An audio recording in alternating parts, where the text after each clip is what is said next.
Lucía y el amor de Bárbara Cartland, capítulo 3. El marqués comenzó a impacientarse porque el almuerzo se prolongaba más de lo usual. Su anfitrión pertenecía a una de las familias más antiguas de Venecia, y los invitados eran todos auténticos aristócratas y muy conscientes de ello.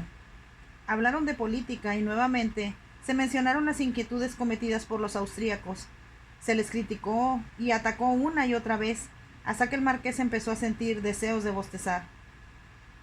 El palacio en que se llevaba a cabo la reunión estaba pletórico de historia, pero también, según lo notó el marqués, muy necesitado de reparaciones.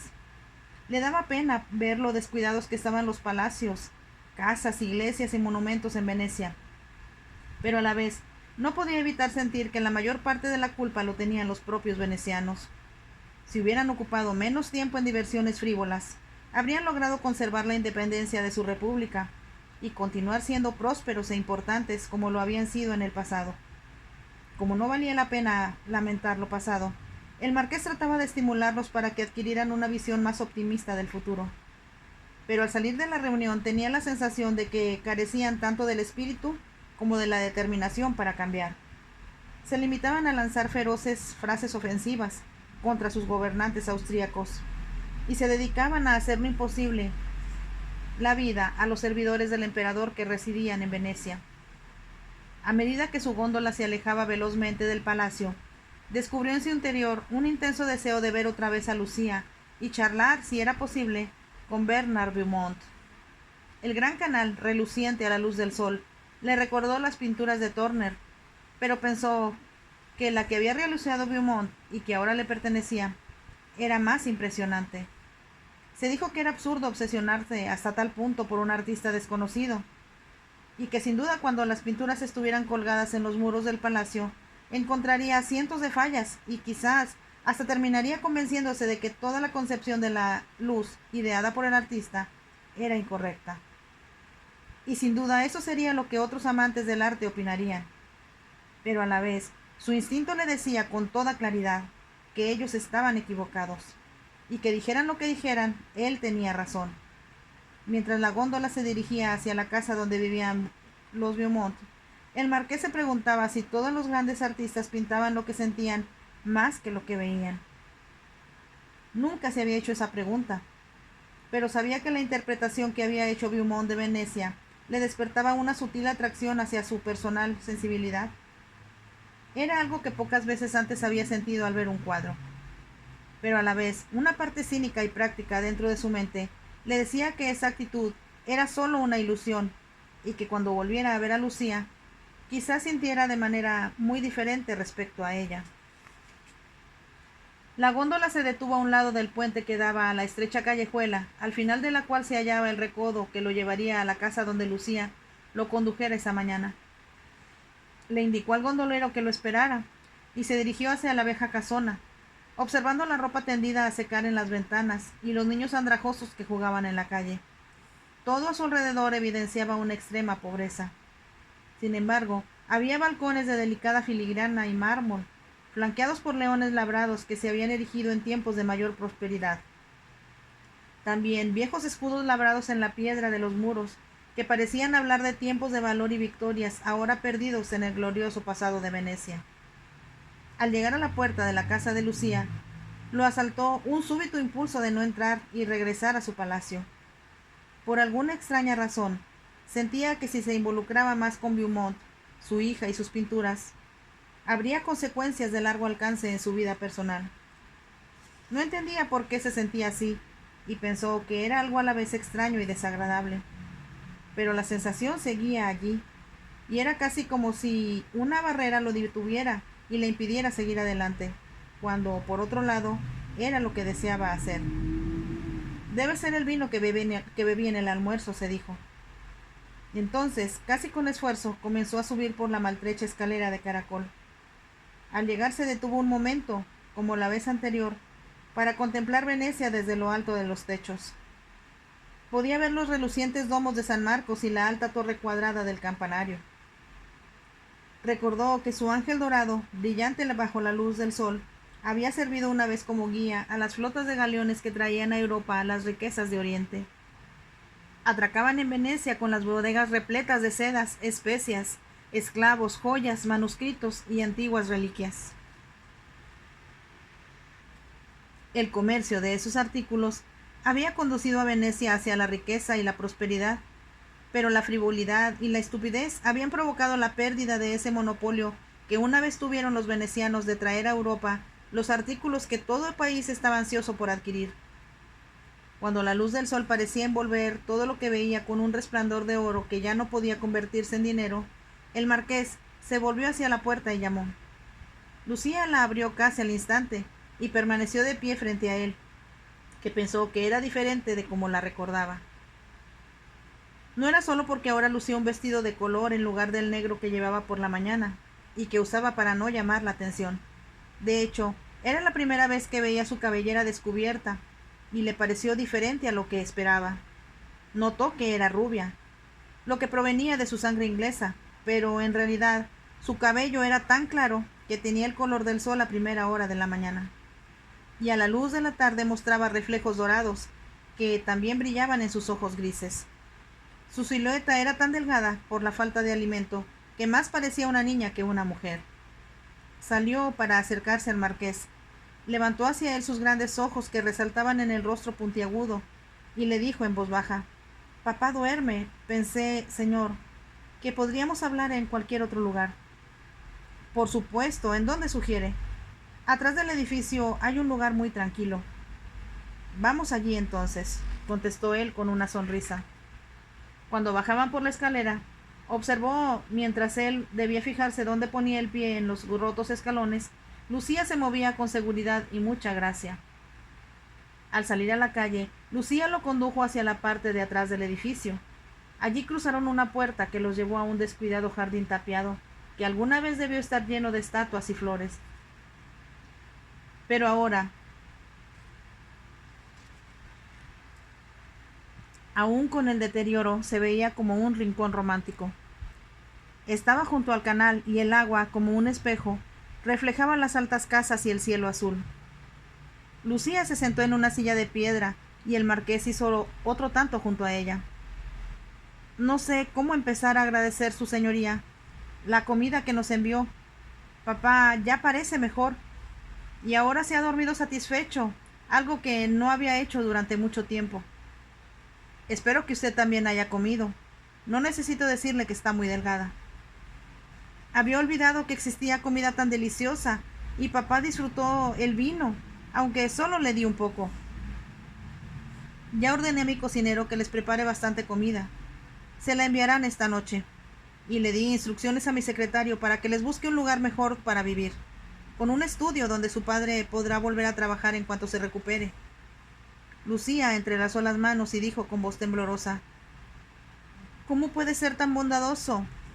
Pero no debemos abusar de usted». «No lo hacen, y ya he decidido en qué banco depositaré el dinero que le pagaré por los cuadros de su padre. Creo que cuando él se reponga, será mejor que volvamos enseguida a Inglaterra». «¿Por qué la urgencia?». Después de un silencio, Lucía contestó: «Pensará que imagino cosas, pero estoy convencida de que debemos volver pronto a Inglaterra, porque temo que papá me deje aquí sola. Si es lo que siente, creo que tiene razón. Le diré a mi guía que busque un barco que zarpe hacia Inglaterra y en el que su padre esté cómodo sin que gaste demasiado. Su señoría es muy amable. Ya le dije que en cuanto lleguen a Inglaterra, deseo que su padre pinte mi casa de Buckinghamshire. Le daré mi dirección para que se pongan en contacto conmigo en cuanto él esté en condiciones de volver a trabajar». Lucía lanzó un pequeño suspiro al decir: «Su bondad es abrumadora, señor, y cuando papá sepa que tiene algo definido que hacer en Inglaterra, será más fácil convencerlo de que partamos de Venecia. Me siento como si cometiera un crimen al alejarlo del lugar que ha pintado de forma tan hermosa y diferente a los demás artistas, pero a la vez Inglaterra también es muy bella». «Muy, muy bella», afirmó Lucía con voz vibrante. «Veo que ama a su país, y sin embargo, en cierto modo, no parece del todo inglesa». Pensaba que la combinación de su rubia cabellera con el gris de sus ojos bordeados por espesas y oscuras pestañas le daba un cierto aire extranjero. Ella se puso rígida y desvió la mirada. Él notó que sus mejillas se teñían de rubor. ¿Tengo razón?, preguntó. ¿No es inglesa? Por supuesto que soy inglesa. ¿No ve que soy la hija de papá? Su voz sonó tan firme que el marqués la miró sorprendido. Presintió que existía algún misterio acerca de sus ancestros y que tenía razón al pensar que no era del todo inglesa. Pero, como si temiera que le hiciera más preguntas, Lucía dijo: Estoy segura de que su señoría tiene muchas cosas pendientes esta tarde, así que no debo quitarle el tiempo. Se levantó del asiento. El marqués hizo otro tanto, pensando si podría obligarla a que le hablara de sí misma, pero decidió que sería incorrecto. Además, no tenía importancia. Cuando volvían a la casa, Lucía comentó: Si papá mejora, creo que podremos partir de aquí en una semana o 10 días. Por supuesto, dependerá de que haya un barco disponible. Siempre hay barcos en el puerto, y estoy segura de que en esta época, en que llegan tantos visitantes a Venecia, sin duda habrá espacio para nosotros en alguno de los navíos que regresan a Inglaterra. Hablaba como si estuviera decidida a encontrar un lugar en el barco, y con una sonrisa el marqués pensó que por mucho que su padre deseara permanecer en Venecia, sin duda ella eliminaría cualquier objeción que él interpusiera. Al llegar a la casa se volvió a mirar hacia atrás. Descubrió que el contraste entre la luz del sol y las grandes sombras proyectadas por las altas casas formaban una hermosa escena. Si su padre estuviera con nosotros, Lucía, estoy segura de que desearía pintar esto. Ya lo ha hecho varias veces. No me ha mostrado esos cuadros ni ha hablado sobre ellos. No se los oculto. Lo que sucede es que a medida que nos volvíamos más pobres, papá no podía adquirir lienzos nuevos. Así que cuando terminaba una pintura, la borraba para poder comenzar otra en la misma tela. El marqués lanzó una exclamación ahogada. ¡Qué desperdicio! ¡Qué terrible desperdicio de su genio! Así lo pensé entonces, pero no podía hacer nada para evitarlo. ¿Por qué se volvieron tan pobres? Ella titubeó como si no supiera si decirle la verdad. Cuando hace 2 años papá y mamá decidieron venir a Venecia, fue porque papá estaba seguro de que si pintaba aquí sus cuadros serían tan buenos y diferentes que sería aclamado y tal vez ganaría mucho dinero. Lucía hablaba como si le costara trabajo expresar con palabras lo que había sucedido. Continúe, estoy muy interesado. Papá logró ganar un poco de dinero con pinturas convencionales que detestaba hacer, pero a la gente de la localidad donde vivíamos le gustaban. Lo miró y le explicó. No era gente rica que pudiera pagar mucho. Granjeros prósperos que deseaban retratos de ellos mismos, de su esposa, o alguna vieja dama que quería inmortalizar su jardín en el óleo. El marqués sonrió y ella continuó. Papá detestaba cada una de esas pinturas. Sentía que se degradaba al pintar algo comercial, en lugar de lo que consideraba la imagen real de lo que veía. Lo comprendo. Poca gente lo comprendía. Cuando terminó el jardín de una señora, le dijo a mamá: Debo irme. Me siento atado, encadenado a este lugar que no solo me aprisiona a mí, sino también a mi alma. ¿Su madre lo comprendió? Por supuesto. Se amaban de forma tan completa que si le hubiera pedido que vivieran en la punta de los Himalaya o en una caverna en el fondo del mar, ella hubiera accedido. La voz de Lucía se quebró un poco, lo que le indicó al marqués que el amor entre sus padres había sido muy importante para ella. En tanto esperaba que continuara su relato, pensó que casi podía leer en sus ojos lo que iba a decirle. Dejamos la pequeña casa de campo donde habíamos vivido siempre y donde yo nací. Papá vendió los muebles y todo lo que poseíamos. ¿No fue algo demasiado drástico? Papá dijo que iniciaríamos una nueva vida y que sería un error conservar cosas que solo ocasionarían molestias durante el viaje. ¿A su madre no le importó? Para ella y para mí era algo muy emocionante y estábamos seguras de que papá triunfaría. Con expresión reveladora agregó: Papá deseaba ser rico e importante, pero no para sí mismo, sino por nosotras. Había tantas cosas que quería proporcionarnos: caballos, vestidos, la posibilidad de ir a Londres para asistir a la ópera y, por supuesto, para ver los cuadros de la Academia Real y las galerías, sobre los que habíamos leído en los periódicos. Lanzó un profundo suspiro, como si apenas ahora se diera cuenta de que solo había sido un sueño. Así que vinieron a Venecia. Al principio todo fue muy emocionante, y tal y como papá esperaba. Al recordar lo que había sucedido, el marqués vio que sus ojos se ensombrecían y, como permaneció en silencio, le preguntó con suavidad: ¿por qué las cosas salieron mal? Todo era mucho más caro de lo que habíamos previsto, y nuestro dinero se reducía con rapidez, en tanto que a nadie le interesaban los cuadros que papá pintaba. Era lo que el marqués esperaba oír.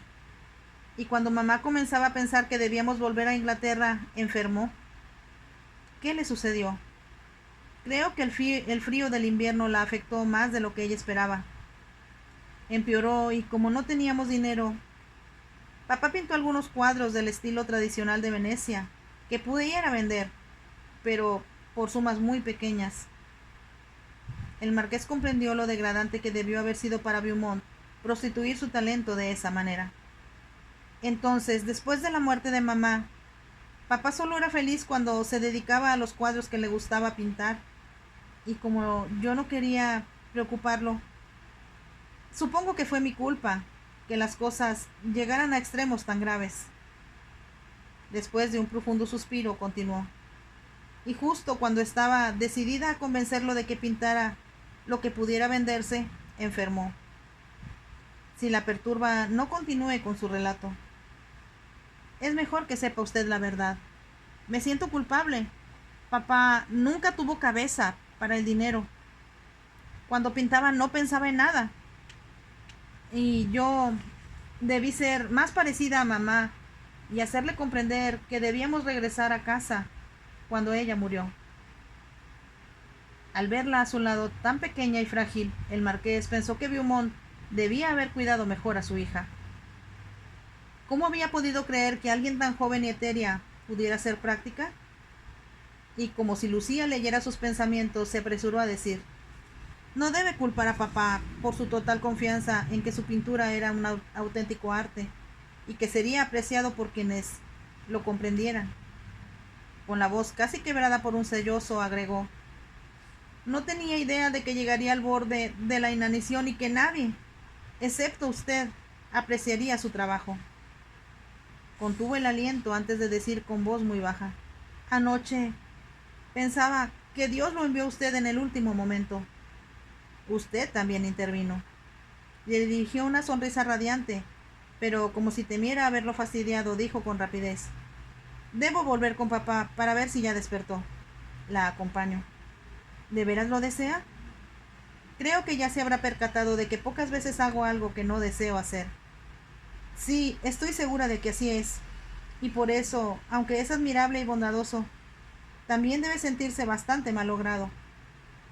Era algo que nadie se había atrevido a decirle, y como la miró con sorpresa, ella se apresuró a explicar: lamento si fui grosera, pero como es tan abrumador, siento que vive con el mundo a sus pies, y debe resultar difícil, por lo tanto, ser como el resto de los hombres, siempre ansiosos y anhelando algo fuera de su alcance. Ya habían llegado al pie de la escalera. Creo que comprende lo que quiere decir, pero tal vez, como todos los demás, también tengo ambiciones y deseo alcanzar una estrella errante. Por la sonrisa de Lucía comprendió que ella había reconocido la cita de John Donne, lo que le sorprendió sobremanera. De nuevo seré imprudente y debe perdonarme. Lo que pasa es que usted es tan omnipotente, tan distinto de los hombres ordinarios, que no puedo creer que sea humano. El marqués se rió. No estoy seguro de si eso es un halago o un insulto. ¡Un halago! Y no es que su señoría lo necesite. El marqués volvió a reír. Espero, señorita Beaumont, no desilusionarla en el futuro, pero le aseguro que soy muy humano. Con mirada maliciosa y brillante añadió: para convencerla, le diré que si la pintura de su padre no me hubiera impresionado hasta el punto de hacerme sentir seguro de que es un genio, no le habría demostrado la bondad que me agradece. Pero como comprendió a papá, eso lo convierte en diferente a todos, y como ya he dicho, en alguien admirable. El marqués pensó que había recibido muchos halagos en su vida, pero este, sin duda, era diferente a todos. Cuando subían por la escalera, Se dijo que Lucía no pensaba en él como en hombre atractivo, que era lo que todas las mujeres pensaban. Para ella era un ser sobrehumano que había descendido del cielo para salvarlos de la destrucción en el último momento. No estaba seguro de cómo sabía lo que ella sentía. Sin embargo, intuía que esta era la verdad. Cuando Lucía entró en la habitación, el marqués la siguió. El sol que penetraba a través del tragaluz dibujaba un círculo dorado sobre el piso desnudo, pero el lugar donde Beaumont dormía estaba en penumbras. Lucía se acercó a su lado y al ver que dormía dijo con voz baja: «Papá, despierta, papá. Su señoría está aquí y sé que deseas darle las gracias por su bondad». «Déjelo dormir», comenzó a decir el marqués. Entonces vio la comida sobre la mesa y pensó que para hacerlo recobrar fuerzas sería mejor alimentarlo un poco antes de que volviera a dormirse. «Despierta, papá, ya has dormido mucho». El marqués observó que Lucía extendía la mano para tocar la de su padre, que yacía sobre la sábana. Entonces vio que palidecía y se ponía rígida. Adivinó lo que sucedía y se acercó a ella. «¡Papá! ¡Papá!». Como no hubo respuesta, Lucía tocó la frente de su padre y descubrió que estaba tan fría como la mano. Después lanzó un grito frenético. El marqués la oyó exclamar: «¡No! ¡No puede ser! ¡No puede ser! ¡No es verdad!». Su voz se quebró y se volvió hacia el marqués con la expresión de una niña que desea que la convenzan de que se ha equivocado. Extendió un brazo para sostenerla y al bajar la vista hacia Bernard Beaumont comprendió que estaba muerto. Tenía una sonrisa en los labios y parecía feliz y tranquilo, pero era indudable que había muerto durante el sueño y ya no había nada de vida en su cuerpo. Como no hallaba otra cosa que decir, el marqués comentó con voz muy suave: «No sufrió. Debe sentirse agradecida por eso». «No puedo perderlo. ¿Qué será de mí?», tartamudeó Lucía. Creo que su padre habría preferido morir antes que vivir incapacitado, y que se alegró de que sus cuadros fueran comprados por alguien que sabría apreciarlos. Sí, se alegró. Cuando anoche charlamos, dijo que usted era el hombre que prefería que los tuviera antes que cualquier otro en Inglaterra. El marqués miró el rostro del pintor. Creo que al morir su padre sabía que algún día, no solo yo, sino mucha gente aclamaría su trabajo. Por eso sonríe. Con lentitud, Lucía levantó la cabeza que tenía apoyada en el hombro del marqués y miró a su padre. «Parece muy feliz». «Así es, muy feliz. Y por eso no debe llorar por él, Lucía, sino tratar de ser valiente como él lo desearía». «¿Cómo puedo ser valiente, ahora que me he quedado sola?». Al escucharla, el marqués comprendió que su pregunta no esperaba respuesta.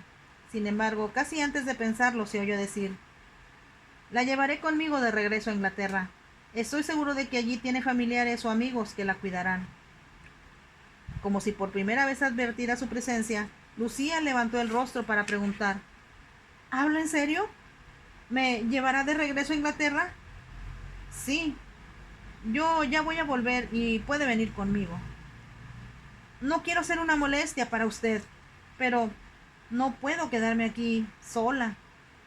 El temor en su voz le indicó al marqués que sentía miedo de los hombres que la asediaban cuando salía sola, y sabía que eso sucedería sin cesar, ya que era joven y hermosa. Rápidamente tomó una decisión y, como de costumbre, borró de su pensamiento cualquier objeción a ella. «Busque su sombrero o lo que use para cubrirse la cabeza. Vendrá conmigo a mi palacio. Me haré cargo del funeral de su padre. Déjelo todo por mi cuenta».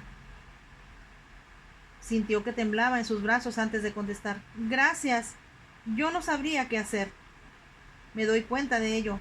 Por eso debe dejar todo en mis manos».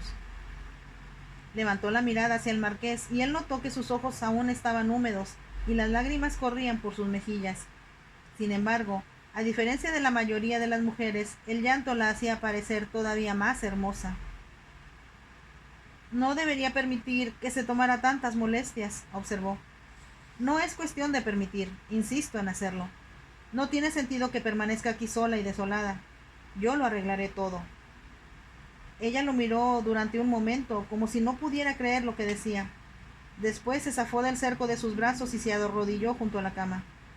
Inclinó la cabeza y el marqués adivinó que rezaba por el alma de su padre, y que estaba segura de que se reuniría con su madre. Ambos estarían juntos y felices al saber que alguien se hacía cargo de su hija. ¿Cómo sabía tales cosas? No tenía la menor idea. Solo comprendía que era así, casi como si Bernard Beaumont le hubiera dicho: cuide a Lucía, y debía hacerlo. Sin embargo, una parte cínica de su mente le preguntaba si era consciente del compromiso que contraía y por qué se ocupaba de una pobre limosnera a la que había conocido apenas esa mañana. Si se comportara con sensatez, tan solo debería proporcionarle suficiente dinero para volver a Inglaterra y olvidarse de ella. Mas al mirar la cabeza inclinada de Lucía, su rubia cabellera le pareció algo extraño recortado contra la oscuridad de los muros sin pintura y el piso sin alfombra. Y al verla junto a su padre muerto, pensó que era una situación en la que nunca se había encontrado, ni mucho menos imaginado que pudiera suceder. Y al igual que las pinturas de Beaumont, era más que una sorpresa, y constituía toda una revelación, ya que estaba sorprendido de sí mismo y de su comportamiento. Sabía que al comprometerse a llevar a Lucía de regreso a Inglaterra, hacía algo que podía llegar a tener una larga repercusión en su vida personal. Cometo un error, le indicó su cerebro, pero al volver a mirarla, comprendió que no podía abandonarla. Sería cruel y desconsiderado, arguyó consigo mismo en su propia defensa. Entonces su mente le preguntó si no había en Venecia un consulado británico que pudiera encargarse de todo, en especial si la joven tenía dinero suficiente para pagar su pasaje a Inglaterra. Es lo que debería hacer, pensó el marqués. Lucía levantó la cabeza y él vio que ya no lloraba. Pero al elevar su mirada del cuerpo de su padre hacia el techo, una extraña luz iluminó sus ojos y su rostro tenía una expresión que hizo que el marqués contuviera el aliento. Era como si ella contemplara una visión.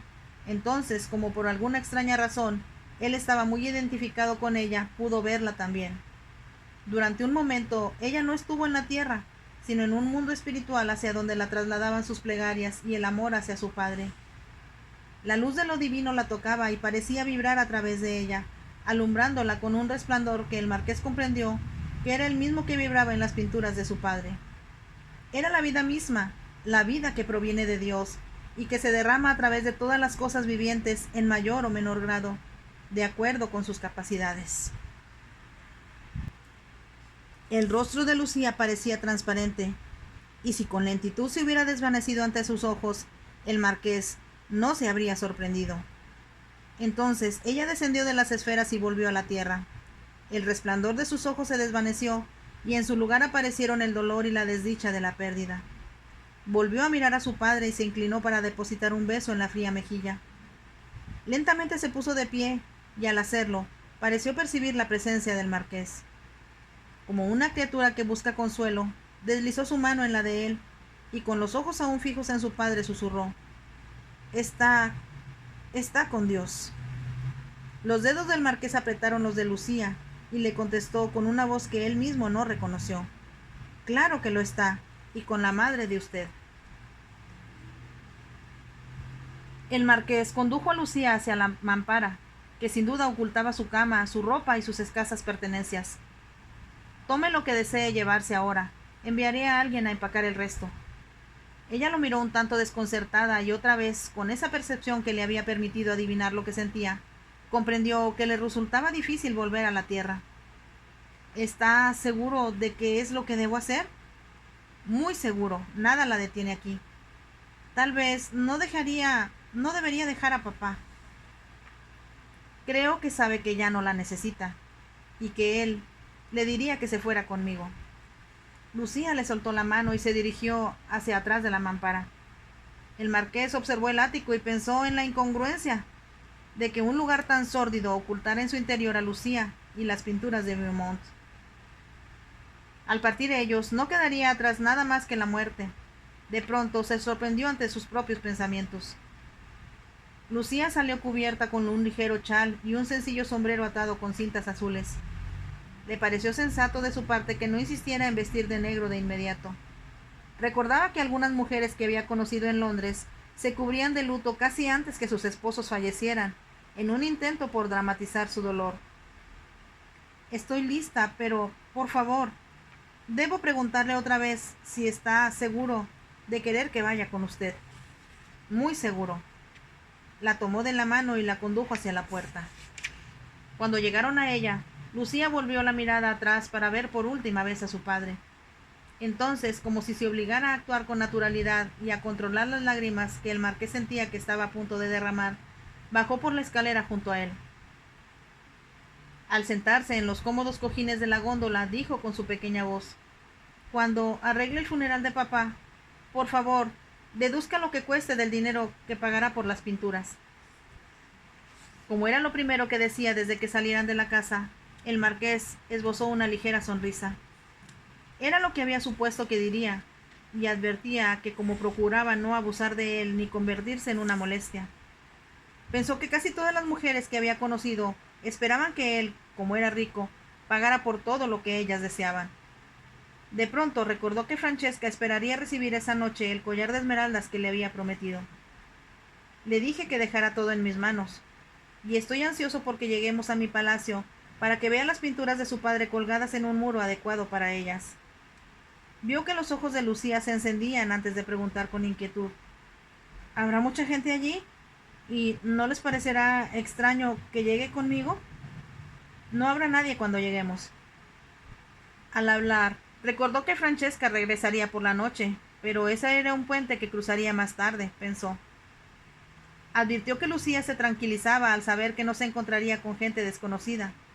Entonces ella le pidió: «¿Me dirá, por favor, qué debo hacer y cómo comportarme?» «Mamá habría sabido hacerlo, pero yo nunca he estado en una gran mansión, ni en Inglaterra ni aquí, y soy muy ignorante. Solo sea natural, y le prometo que le diré qué debe esperar y hacer, para que no se sienta turbada». «Gracias». En el tono de su voz se expresaba mucho más que las palabras. Al pasar junto al puente Rialto, el marqués imaginó que ella lo veía como su padre lo había pintado. Era como si él pudiera mirar a través de los ojos de ella y ver todo resplandeciente de vida: el agua, los palacios, el puente, las góndolas. Aún la gente parecía vivir y respirar de una manera que el marqués no podía comprender, como si trataran de alcanzar algo más elevado y más grande que ellos mismos. Ese algo, pensó, solo podía expresarse de la manera en que Lucía se veía cuando rezaba junto a la cama de su padre. Se preguntaba cómo era posible que supiera, o más bien sintiera, lo mismo que Lucía sentía. Cuando ella deslizó su mano en la suya. «Gracias», volvió a decirle. Las dos palabras parecían entregarle, así como el roce de los dedos de ella, las vibraciones de la vida. Fin del capítulo 3 de esta novela hermosa que se llama Lucía y el amor, de Bárbara Cartland. Por favor, regálame un like y nos vemos en el siguiente capítulo. Bye.